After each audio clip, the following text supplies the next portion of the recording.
bombastic side-eye, criminal offensive side-eye.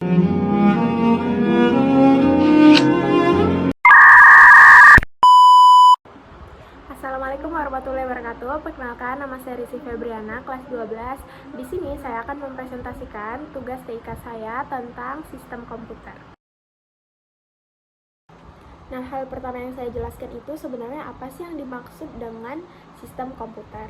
Jadi, sistem komputer itu peralatan elektronik yang menerima dan memasukkan data, mengelola data, dan memberikan hasil keluaran dalam bentuk informasi. Nah, data informasi tersebut dapat berupa gambar, teks, audio, atau video. Nah, secara singkatnya dapat terlihat di PowerPoint yang saya cantumkan di atas. Nah, sebagai suatu sistem komputer tersebut terdiri dari 3 komponen atau elemen pokok. Setiap elemen memiliki fungsi tersendiri, saling terkait, dan bergabung untuk membentuk sistem dalam komputer. Nah, saya akan menjelaskan 3 komponen yang terdapat pada sistem komputer. Ketiga komponen yang terdapat pada sistem komputer diantaranya hardware, software, dan brainware. Nah, yang pertama itu ada hardware atau perangkat keras.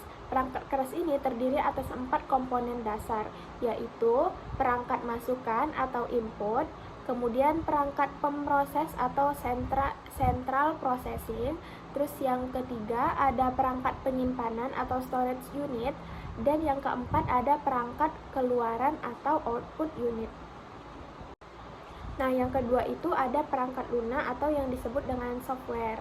Nah, software berupa program yang menjalankan perangkat keras komputer atau hardware tadi.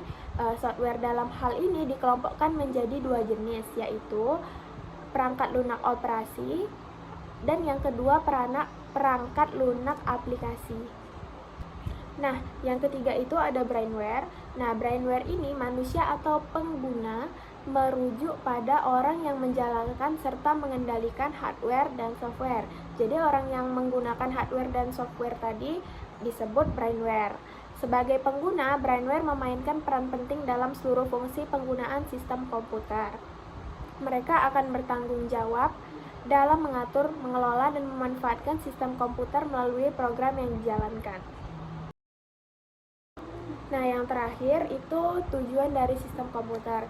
Sistem komputer ini berfungsi melalui proses mengambil perintah dari pengguna atau program melalui perangkat input.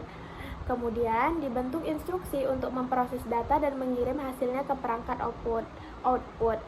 Semua proses ini dikoordinasikan oleh sistem operasi yang juga mengelola penyimpanan data, mengatur sumber daya, dan memastikan komputer berfungsi dengan lancar. Nah, singkatnya, tujuan pokok sistem komputer itu adalah mengelola data untuk menghasilkan informasi sehingga dapat dimanfaatkan untuk mendukung kerja setiap elemen dalam sistem komputer. Kemudian saya juga mencantumkan beberapa contoh software, hardware, nanti ada di PowerPoint yang saya cantumkan di atas.